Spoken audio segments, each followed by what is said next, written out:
Thanks to Card Market for sponsoring this video. Hi, I'm March from StrataGames, and today we are making a Black Sac matchup tier list. That is what decks are good and bad for us to play against if we're playing Mono Black Sacrifice. I get a good number of comments of people asking which matchups are good for Black Sac and which are bad, most recently by Mr. J, and I decided that I would just make a video covering all of it so that people can have one source to go to. Now, a quick disclaimer, of course, a lot of these matchups, how good or bad they are, is going to be dependent on what exact list you're running in Black Sac. There are a lot of cards that you can play to hedge against certain matchups. I'm going to be using my stock list. There will be a link in the description you can check out. So that is going to be my frame of reference for all of these. And just for clarity, an S tier matchup is the best matchup for us as the Black Sac pilot. It's the matchup that we want to go up against over and over again because we're most likely to win. And an F is the worst matchup for us, the one that's very, very difficult to win. S and F are such extremes that there's probably only going to be 1 to 2 decks in these categories, and everything else is going to fit in the middle. So I'm just going to start at the top here, try to make this not too long, but also I obviously want to give some detail and nuance.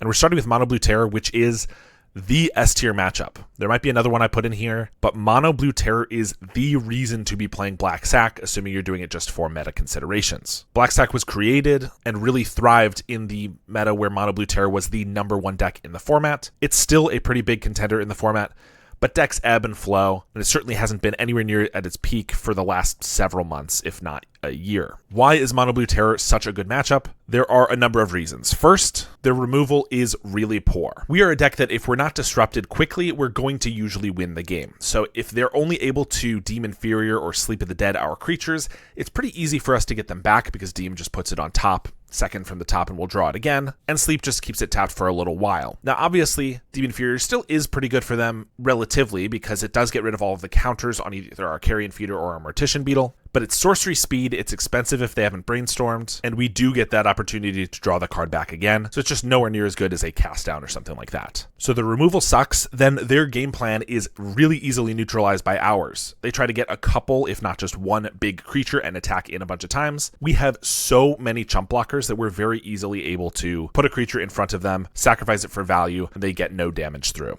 So the amount of fodder that we have makes it really difficult for them to actually win the game. Third, our removal lines up really nicely against them. Not only do we play Snuff Outs, which kill any of their creatures for free or for the cheapest possible against a Tolarian Terror, 2 mana, and we play a Cursed Marauder, which makes them sacrifice a creature, even getting through Ward. And the fourth and final reason is that every single card in our deck is extremely cheap. 30 plus of our cards are 1 mana and only a couple of them are 2 mana. So if they're using 2 mana on a counterspell, we're almost always going to be up in mana advantage in that situation. Not to mention the fact that they usually only play about 4 to 5 hard counterspells in the first place, and their Dispels and Spell Pierces are not usually the most effective, though sometimes they can get us. If your local meta is filled with Mono Blue Terror, this is the deck you want to be on. Oppositely, we have our absolute worst matchup next. Grixis Affinity is the matchup you do not want to see. The #1 reason that we're going to lose games is Grixis Affinity. Why is that? Well, similarly, there are 3 or 4 different main reasons, but the main one is Krark Clan Shaman plus Toxin Analysis. Krark wipes our entire board. Almost all of our creatures are on the ground, except for the insect that our Infestation Sage token makes, and giving it Toxin Analysis makes it so that no matter how big we grow our Carrion Feeders, our Beetles, our Vampires, they're going to die anyway. Now, if they don't have Toxin Analysis, we can maybe outplay them a little bit and keep ahead of their ability to kill all of our creatures.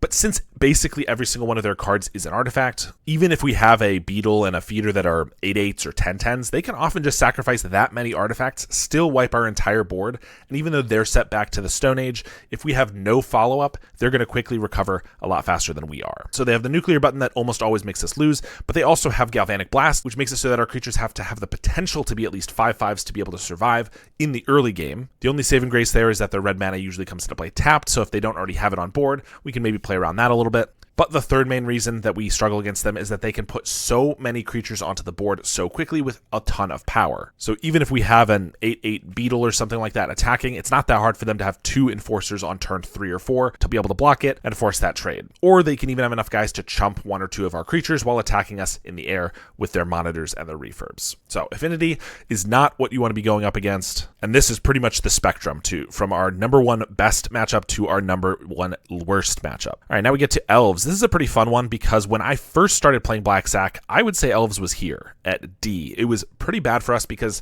even though we're very fast and can usually put up about a turn 4 win, they if not disrupted, can also put up a turn 4, not necessarily win, but like super stabilization, and then maybe a win on turn 5 or 6. And the big problem was that they could get enough creatures to chump block us early. However, that was when we were not playing very much removal. The more we play snuff outs and shambling ghasts and things, elves starts moving up. So the current list that I'm running, I would say, is a B matchup for us. A little bit favored for sure. Usually we only need about one interaction spell to be able to win the game, I would say. That could be a Shambling Ghast picking off a Priest of Titania, a Snuff Out killing just about anything, and a Cursed Marauder, if it hits the right card, could also do it. But if we can kill one, maybe two of their creatures, we can usually present enough of a clock that they're going to have to start chump blocking and quickly lose creatures and their momentum, and they're not going to be able to stay alive there. Now, one of the other main players who plays Black Sac in the Black Sac Discord, Entropete, I've played a couple of his lists on the channel. He plays a list that is a lot leaner. He doesn't use any of the card draw of the Village Rites, and he plays even more removal, more Snuff Outs, more Tragic Slips in the sideboard, things like that. For him, Elves is probably more of an A matchup. We obviously have a little bit of a trade-off there. We make our deck better in other matches, and we don't have quite as much removal, so I would say we're at a B. Jund Wildfire. Now, Jund Wildfire, of course, has the same Court Clan Shaman Toxin Analysis that Grixis Affinity does.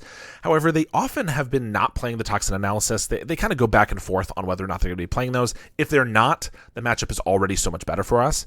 But even if they are, if they cannot find Toxin Analysis, they don't have the ability like Grixis to just sacrifice 8 artifacts usually. They're usually only going to have more like 4 or 5 artifacts on the field between their lands, Ichor Wellsprings, Blood Fountains, things like that, which means we can usually outgrow their ability to sacrifice artifacts if we just play around it properly. That definitely makes this not an F for us. I would say it's still probably a D. Maybe it's as high as a C. If they get a certain hand that's like tap land into Wildfire into, some Ichor Wellsprings, that's an easy game for us. We're going to win that one 100% of the time. But they play cast downs, they play refurbs, which are cheap blockers, they play Chrysalis, which gives them 3 blockers. Chrysalis is kind of in a weird spot against our deck because spawn tokens actually grow our beetles, so in the right situation they can actually be beneficial for us, but it is still 3 chump blockers and it's pretty good. Between Krark, Makeshift Munitions, Cast Downs, and also Gixians can sometimes grow and keep up with our creatures, I would say Jund is still a pretty bad matchup for us, not one that I'm happy to see, but obviously a lot better than Grixis Affinity.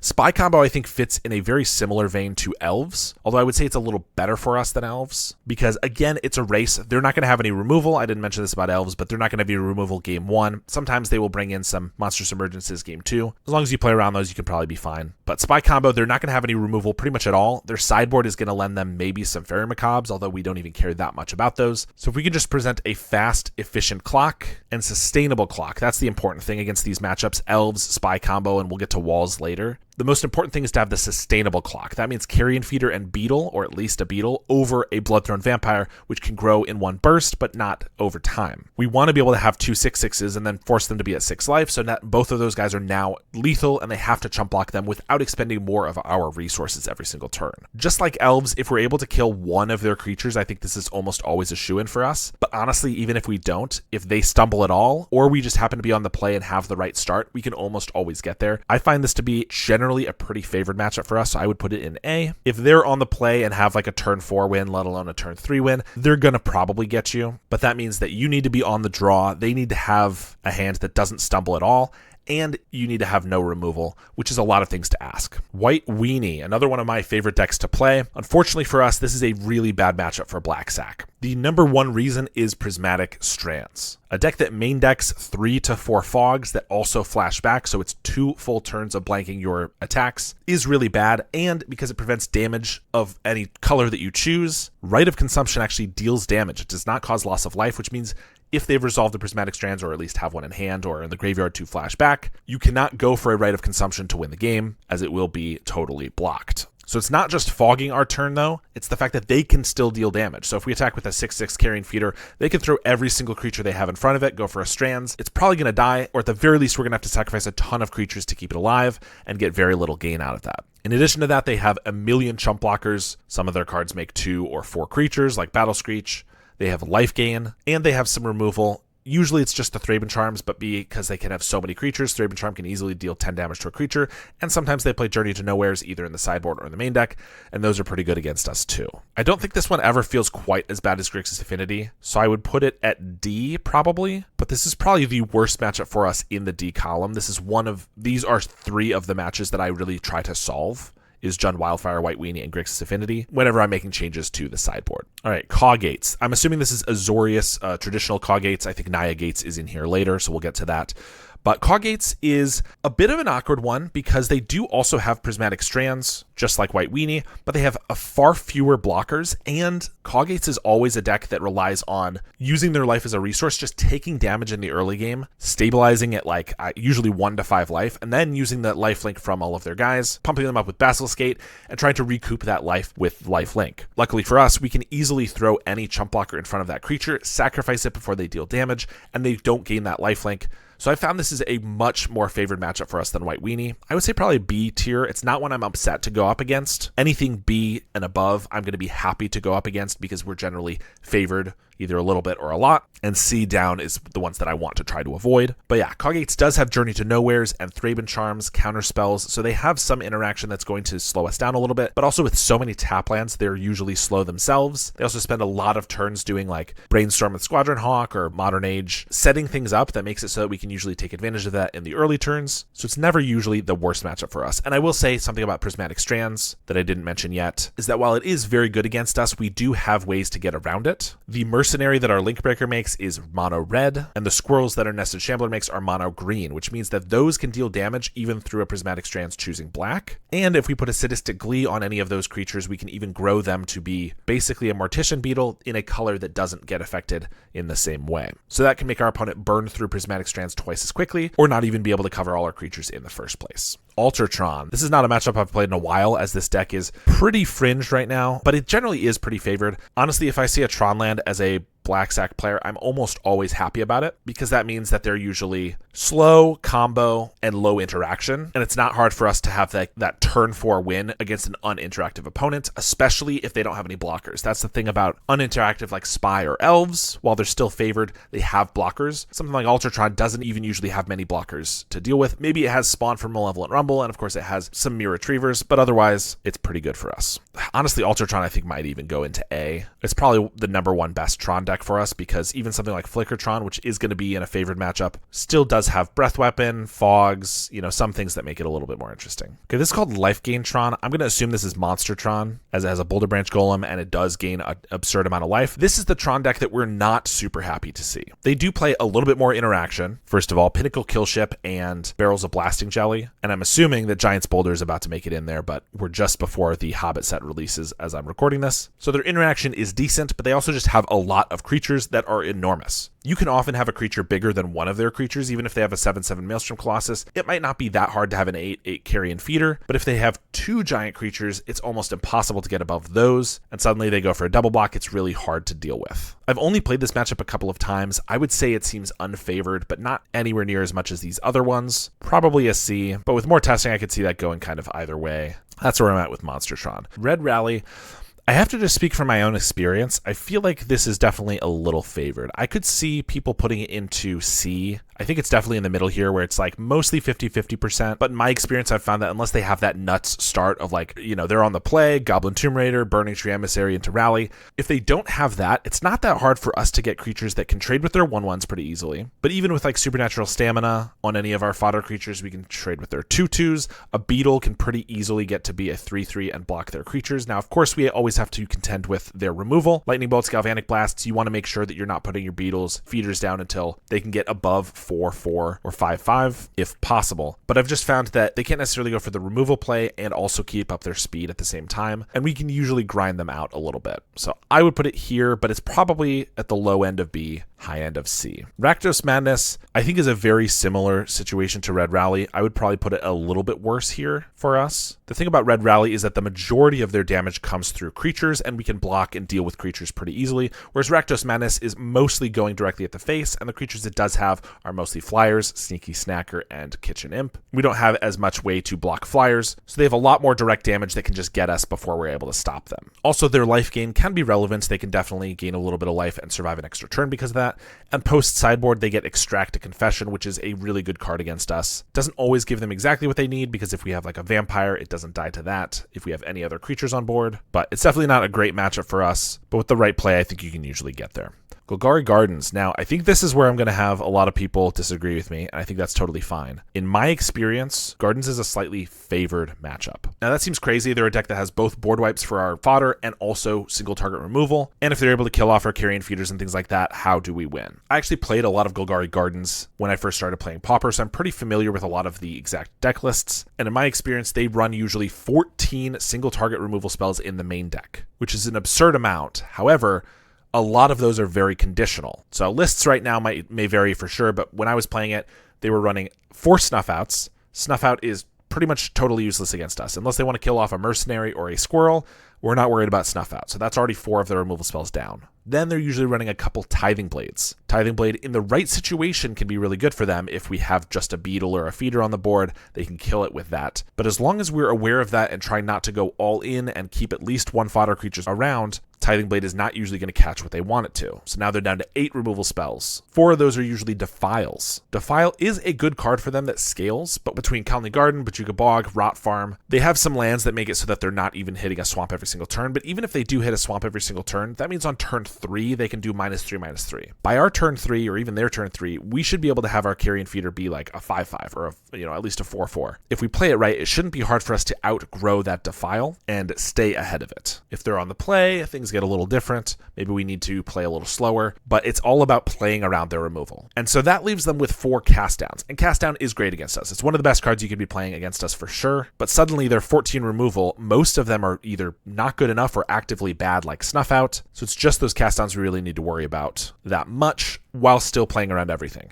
And then they play Crypt Rats, which is good, but it's also expensive. 3 mana for a 1/1 if we can Shambling Ghast, Tragic Slip, a Cursed Marauder, anything to kill it before they can actually activate it, we're in a good spot. And they often need more than just 3 mana plus 1 activation, because if they just kill a bunch of fodder creatures that die into another piece of fodder, that's not usually doing enough either. So they usually need to either play it on 3 and wait for their next turn, hoping they untap with it, or play it on turn 5 so they can actually activate it more than once to really get us. There's certainly going to be Gardens decks. There's certainly going to be matchups against Gardens where it feels like an impossible matchup if they draw right. Usually, in my experience, that's when they have multiple cast downs, but their deck is extremely slow, and they just want to be drawing cards for the first several turns of the game, and you do not give them the ability to do that, so they better hope their opener is pretty dang good. Gruul Ramp. Gruul Ramp, I apologize.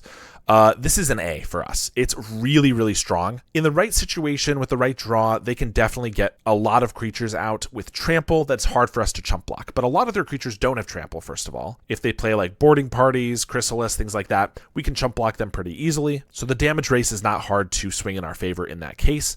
They also play so many spawn that if we get just a single beetle on the field, it'll almost always dwarf their entire team easily. If you play 1 beetle against them, it's almost always going to be like a 10-10 pretty quickly, and then it's almost impossible for them to get through, as they also don't play a lot of removal, another reason it's a really good matchup for us. Now, if all you have is 1 10-10 beetle, they can definitely go wider over the course of the game and eventually kill you, but you'll need a little bit more than just 1 beetle, but usually the beetle does a lot of work in the interim. And they do play Avenging Hunter, but often I've found that when they put the initiative into the game, we can either fly over them if they don't have any reach creatures with our Infestation Sage tokens, or we can just attack with like a feeder and a beetle and then force their like 5/5s to chump block, which is also really, really good for us. So they can get a lot of guys out, which obviously makes it so that the double and triple blocking makes your math a little bit difficult. This might be the main reason this isn't an S tier, but it's still a very good one for us. Azorius Familiars, in my experience, is favored. Just a little bit. Snap in their deck is almost always just a cast down, as we almost never want to let them untap their lands. So we'll usually sacrifice whatever they target with a snap, basically just making it a kill spell.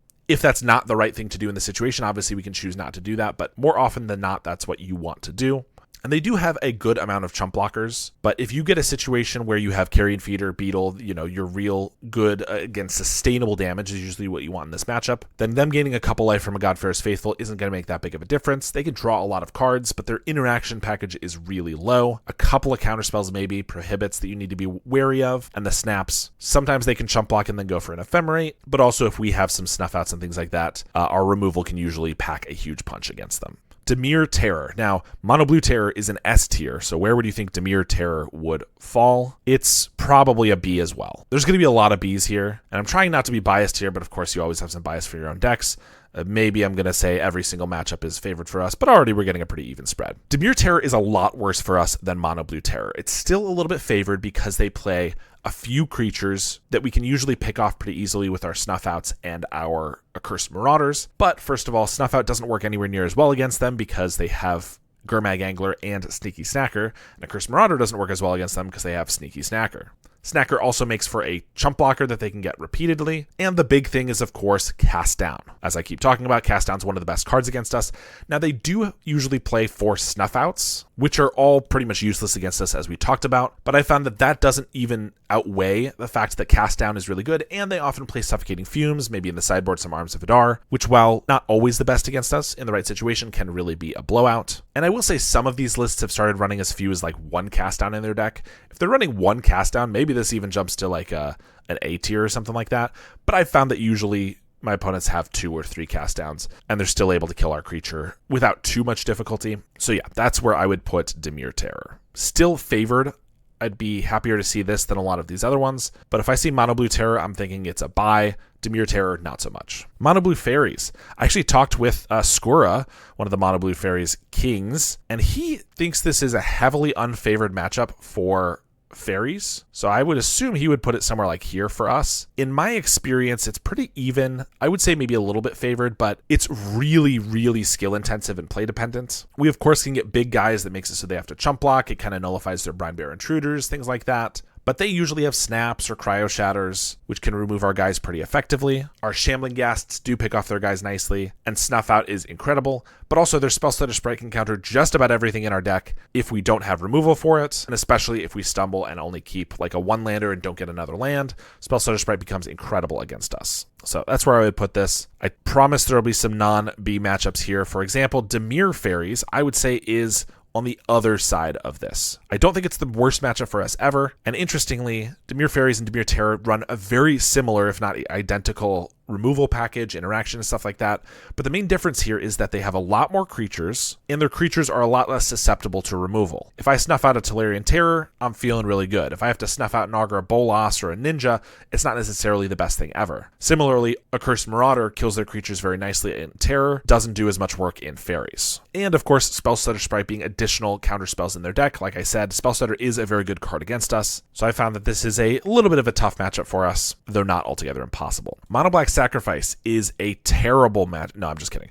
This is obviously in between B and C. This is a perfectly even matchup. We'll put it here for even distribution. Mono Black Sacrifice, you got a 50-50. Maybe depending on the deck list, you have a better shot. It's perfectly even. Food Pestilence. We have a lot of these decks in Pauper that are like very similar to another deck, right? We have Gruul Ramp and Gruul Ponza, Mono Blue Fairies, Dimir Terror, Mono Blue Terror. Food Pestilence is very similar to Golgari Gardens, but that doesn't mean that they're in the exact same spot. I would say Food Pestilence is C. It might even be D, to be honest. Now, they run a similar removal package, of course. Pestilence itself is a lot more expensive than like a Crypt Rats or anything like that. Well, it's 1 more mana, but that can make a big difference. But if they get a Pestilence and they can keep it around with like a Cauldron Familiar, we've lost the game. There's like no world where we survive that, whereas a Crypt Rats at least kills itself. But the big problem here is that not only do they have a lot of food to gain life, but also they have Cauldron Familiar to chump block over and over and over again. In the stock list, we run no evasion or trample or anything like that, other than a Rite of Consumption, which can deal direct damage, and I guess the Infestation Sage tokens, which have flying. So having one creature that repeatedly chump blocks over and over and over again is really, really bad for us. They also just play a little bit more removal that hits us better. I already talked about the removal in Gardens, but Food Pestilence obviously also plays the cast downs, but often they're playing Go for the Throats or Tragic Slips, which are extremely effective against us, much better than Defile and Snuff Out and Tithing Blade, as we talked about, although Food Pestilence can sometimes play a few of those as well. So maybe this is more like a C, but in my experience, this is a pretty rough matchup for us. I'm going to put it down here for now. Is it Terror? Or rather, is it Control, as I like to call it? I think of a Terror deck as one that turbos out Terrors, and this one just kind of plays Terrors as its top end. This is probably another B for us. Maybe even an A. It's pretty good for us. Their counter spells are 2 mana, so it's, hard for them to get mana advantage from counter spells. The removal, Lightning Bolt, we can usually dodge pretty easily. Scred scales quickly, but we can usually outscale it as long as they're not comboing it with a bolt or something like that. They do usually play main deck breath weapon, which makes it so that we have to worry about the breath weapons and the screds, so there's that. But they play so few creatures that we can almost always, I think this is probably an A for us, to be honest. It's been a while since I played this one because this hasn't been in the meta for a little while, but it's always one that's kind of around. Bogles. Bogles is another matchup that really depends on your list, but I would say is an A. You should be running a Cursed Marauder in your Black Sac list, at least a couple of them in the main deck or sideboard. If you're running none, then Bogles is probably more like a B or a C. You can race them in the right situation. You can absolutely just go faster than them. If they don't gain lifelink, it's pretty easy to do so. Even if they do, sometimes you can get like 2 beetles that make it so that they can't attack in because you can block, double block their creature, something like that. But if you Curse Marauder and wipe away their only creature, or maybe even stamina or unearth it to get 2 creatures, it's almost always going to be a W. Sometimes you get a mulligan for the right hand against them, but it's pretty favored, I would say. Jeskai Ephemerate. This one I think is actually where we'd put a B. Similar to Is It Terror in a lot of ways, but the white does add some things. First of all, they get like Ride's End, something that they're often playing, which is just some nicer removal. Thraben Charm, which can hit our graveyard, sometimes relevant, or it can hit a creature if they have enough creatures, although they don't play that many. But the other thing is they just play a few more creatures, like Augur, Bolas, as a chump blocker that they can ephemerate, things like that. Makes it a lot easier, whereas Is It Terror, they're just playing only their top end usually. So Ephemerate's still kind of a slow blue deck. We're not usually too upset to see it. If they get to the point where they're ephemerating Mulldrifters and getting a Murmuring Mystic down, we're probably toast, but our goal is to stop them from getting there. Dredge. I'm going to be honest, I forgot to add a tier here. This deck does not exist. Dredge, I'm sorry.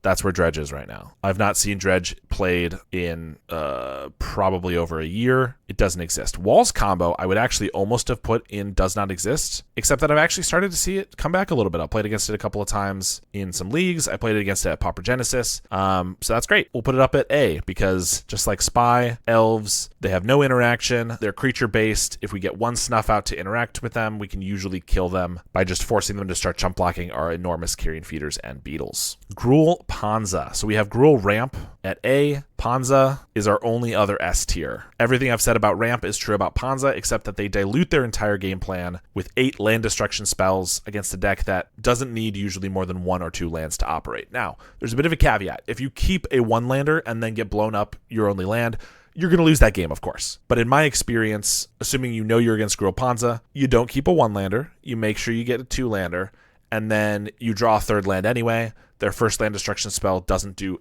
anything at all. Their second one, by that time, you don't even need 2 mana because you're already beating them down. And then if they blow up your 3rd land, like, you've already won the game. So fewer creatures, more spells that don't do anything against us in most situations. I think this is one of the best matchups you can go up against. Ruby Storm. I've only played against this a few times, and in recent experience, I would say it's probably like a C. Usually I'm pretty happy to go up against any combo or Storm deck because they're usually just a little bit too slow, but I've been really impressed with Ruby Storm's speed and ability to go off earlier than you anticipate they can. So there have been some videos on the channel recently of me losing to Ruby Storm, which may be affecting my opinion here. Maybe it is a little more favored than I think. But in my experience, it's not great for us. It's not the worst. We can, no removal. We can go fast. If we're on the play, we can often get that turn 4 win before they can stop us. But if we're not able to kill their cost reducer, then almost always it feels like they can get there, or at least force, they can go early if they need to. They can kind of go for a turn 3 win. And even if they don't get that win, if they just get a bunch of guys on the field, maybe 1 giant storm token, we can often lose from there. So I would say a little bit unfavored, not the worst for us for sure. Cyclostorm, on the other hand, I think is probably a B. It could even be an A. I found Cyclostorm's sweet spot is they want a combo on turn 4, and we can kill them on turn 4. So it's very much, are we on the play or not? Play draw matters a ton here. It literally could be a B matchup if we're on the play and a C matchup if we're on the draw. Because again, they can stumble and not get a turn 4 win, in which case we're probably going to get there. But if we don't get a turn 4 win, then they can also get there. And if we have some interaction, we can help. Like if you bring in Mesmeric Fiends and you snag a perfect card, that can help quite a bit. Generally, I would say a little favored, though. Esper Affinity, my beloved. This is going to kill me here. This deck does not exist. I love Esper Affinity. It's not really in the meta. It's not really relevant to put up here. Like, here's the thing. If I were putting these up here, Dredge would be an A. Esper Affinity would be probably an A, maybe a B. But like at the moment, does it matter? This deck does not exist.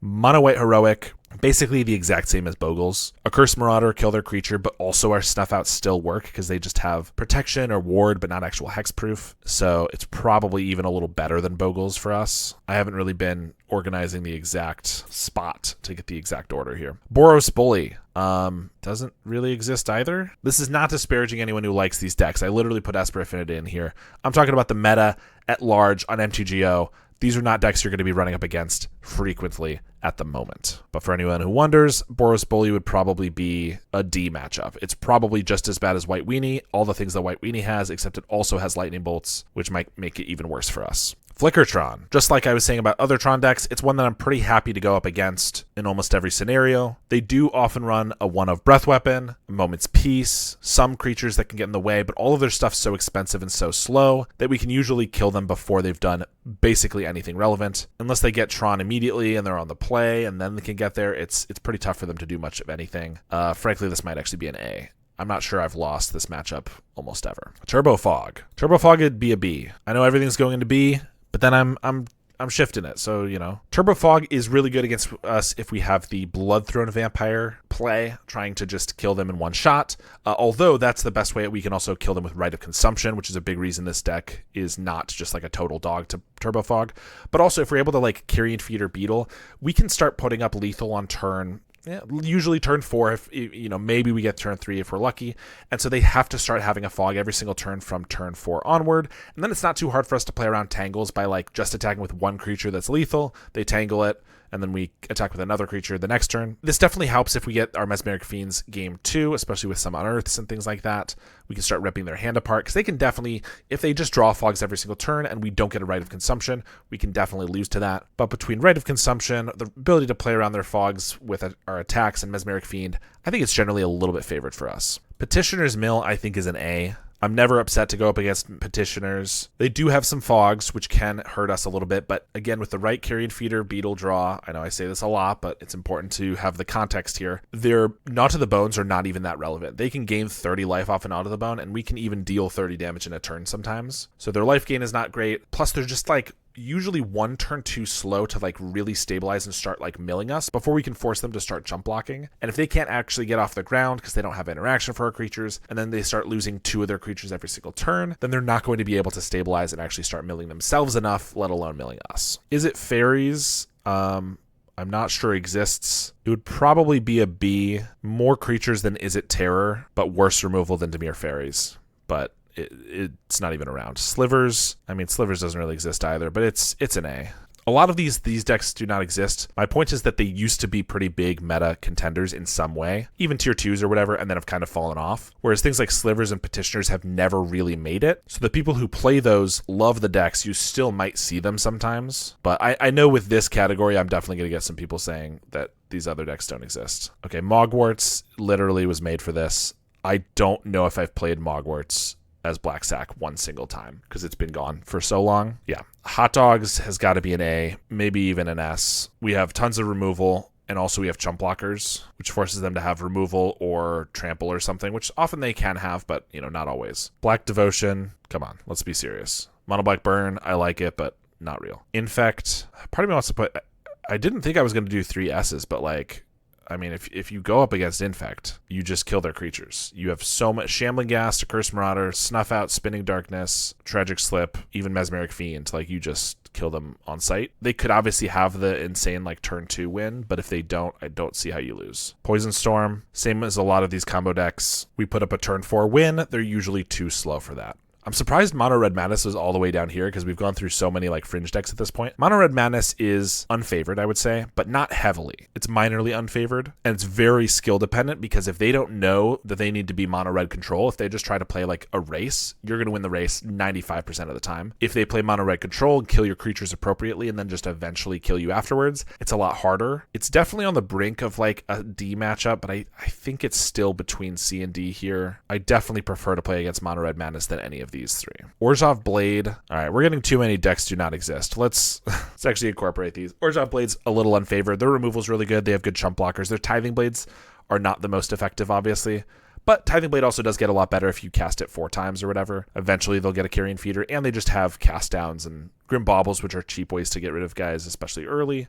We might not be anticipating things like that. Tireless Tribe combo. I'm going to say this is Boros Tribe, as that's the deck much more in the meta now than Azorius Tribe. I would say it's a little favored. We have a lot of kill spells to kill the tribe, make it so they can't combo or kill off their mascot. And it's not hard for us to get them from there and not get outgrinded. Selesnya Gates is probably similar to Caw Gates. I think I'll probably put it in the same spot. They do get Trample with Armadillo Cloak and some things, and Guardian of the Guild Pact can be good, but those are also like really expensive things. I feel like we could probably kill them before then most of the time. I think it would probably also be a B. Naya Gates. I mean, I think all these Gates decks just kind of rely on the same like life gain package that we're like really favored against. So I think I'm going to throw them all in the same spot. Pizza combo has got to be an A. We kill their creature really easily. We probably just, it's not a very fast combo either unless they luck into the turn 3 or whatever. We can almost always just have them dead already before they can even go for it. Jeskai Affinity, let's be real. Boros Moxite. So here's the thing. The last 2 decks here, Boros Moxite, Boros Synth, very similar. I have not played the Boros Moxite matchup enough to really know, but I do know Boros Synthesizer, and this might surprise some people.